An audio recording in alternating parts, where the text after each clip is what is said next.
Banani and welcome to Wisdom X Magaziwe. Imina ke ingane yamakhehla madala, amakhehla makhulu, amakhehla mahle. If you're watching for the first time, siyakwamukela. We are all about sharing wisdom, healing, and sharing light for the world to become better. Today I want to respond to a comment. It's about namaKhosi. namaKhosi spirit. There is someone who's saying, mkhulu nginamaKhosi, nginesithunywa,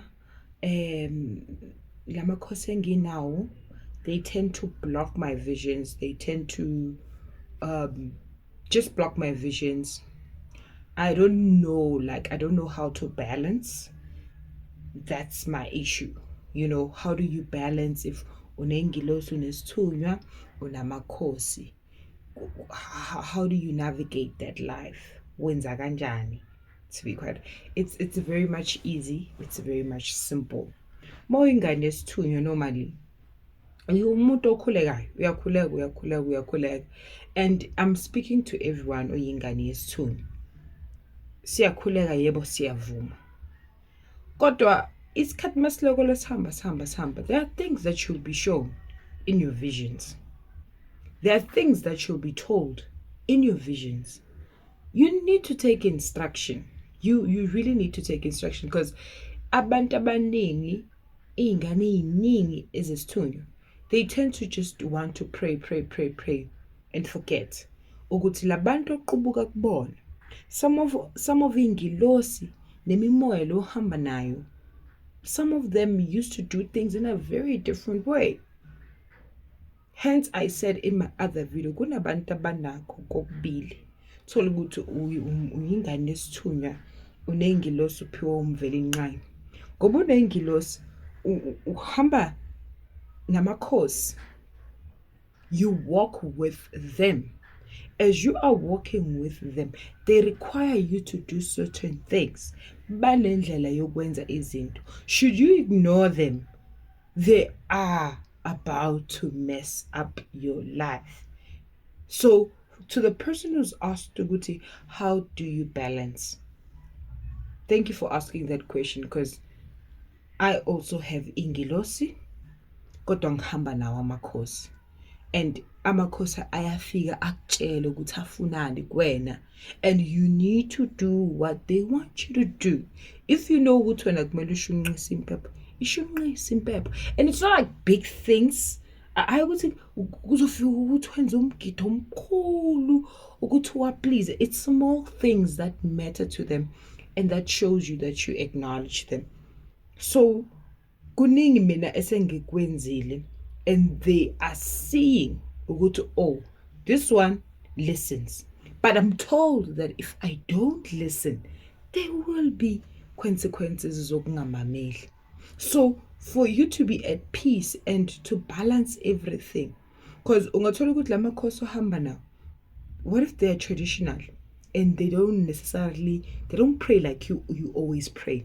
Phela mawingane nesithunywa, umkhuleko yinto yakho.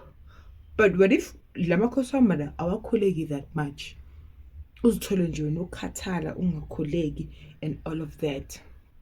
So every little instruction that you get, please take it. To the person who has asked, take the instruction of otshelwa yona, oboniswa yona.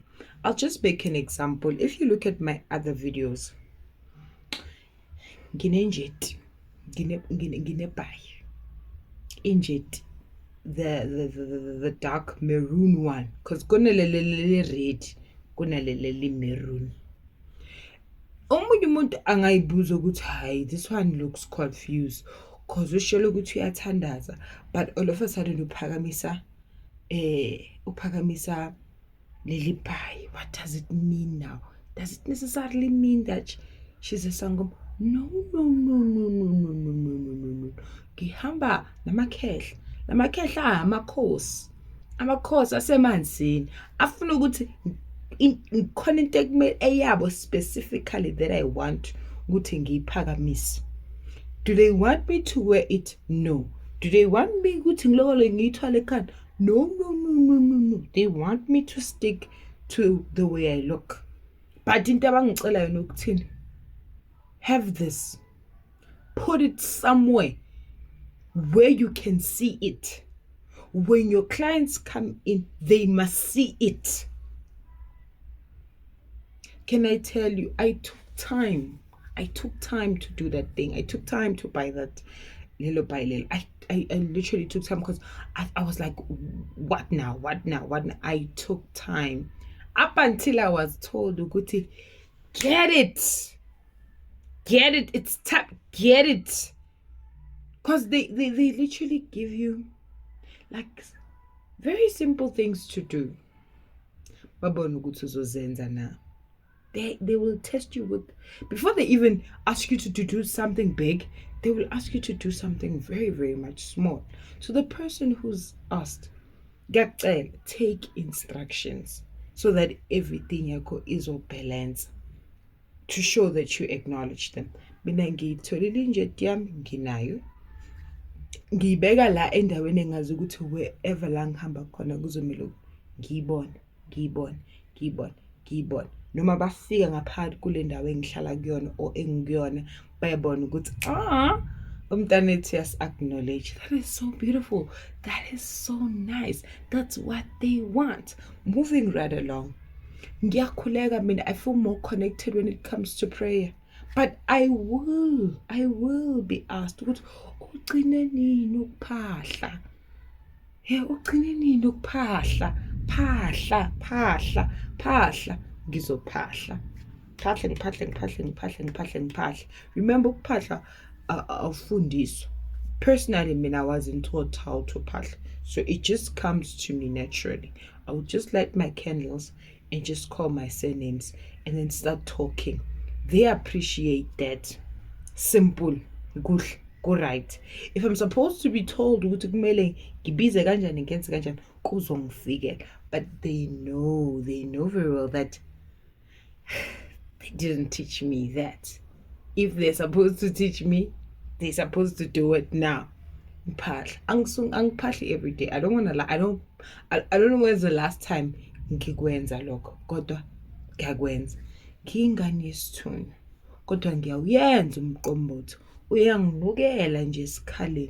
Ngiyazi ukuthi I have to do umqombothi because labe ngihamba nabo, they require me to do lo mqombothi. So to the person who's asked this, ngiyacela, balance. You might be too focused on prayer and just praying and using the Bible, puzamanzi. That's what you are just focused on. But njengoba ngisho ukuthi ayahluka amakhosi, what if wena kumele uthole a certain ibhayili certain ekumele ukuthi ulifase, ekumele ukuthi uligqoke, ekumele ukuthi ulimboze? You'll never know. So those little instructions that you get, do them. And every time when you feel confused, you can run to phahla. Ask, cela, buza, what do they expect you to do? Because of if it gets to a point where kuvalwa amaphupho manje, impilo yakho iyaqala. Because now I was told that if you don't do what we want you to do, we are literally going to mess up the things that you like. And one of those things, it's your job. So do the right thing. So ngiyacela, balance. And it's easy to balance. Hence I'm saying it's small things that make them happy. Really, really small things. Ukubhodla kwami ngikwamukele manje. Ngiyabhodla kahle nje normal. Ingubo enginazo ezinye ngiphiwe. Uzongibona ngifake isiphika esengonyama. Uzongibona ngifake ingubo emhlophe. Yonke into enginayo ngiphiwe. Ngiyayiboniswa, ngiyayenza, ngiyigqoka, ngiyisebenzisa ngalendlela abathi ngiyisebenzise ngayo. Bese konke kuyalunga. Bese konke kuhamba kahle. So nawe, so that everything yakho izokuhambela kahle, ngiyacela, ngiyakunxusa, take those little instructions. Even those things ubona ukuthi no unnecessary. If kunezinto bekumele ukuthi uzithole, bakubonise zona, bakutshele ngazo, wena zange wayithola, zithole ke manje, bakubona. Because ukuyithola kwakho, they are going to see ukuthi, oh, this one uyamamela. They will even test you nangemali with a lot of things. So please, ngiyacela ngiyakunxusa la ukhona, for you to balance. It's a very easy thing. So I know you'll want to question a lot and you'll be like, hayi bo, why manje sengingathe ngiyajika awujika indawo. But the angels, le mimoya ekwembethe uhamba nayo leyo namaKhosi, inezinto zayo specifically ezidingayo. So you need to get those things. Then uhlala right. Ubonga, ushweleze ukuthi hawu ngiyabonga, phinde ngixolise futhi ukuthi ngithathe isikhathi ukulalela. Ngiyanibonga kodwa qhubekani nihambe nami, qhubekani nje ningenzela konke okuhle. Akube mnandi, kuba mnandi. So to the person who's asked us, thank you so much. Akube ubumbano nozwano nothando ngaphakathi kwamakhaya wenu. I love you so much, guys. Mwah, mwah, mwah.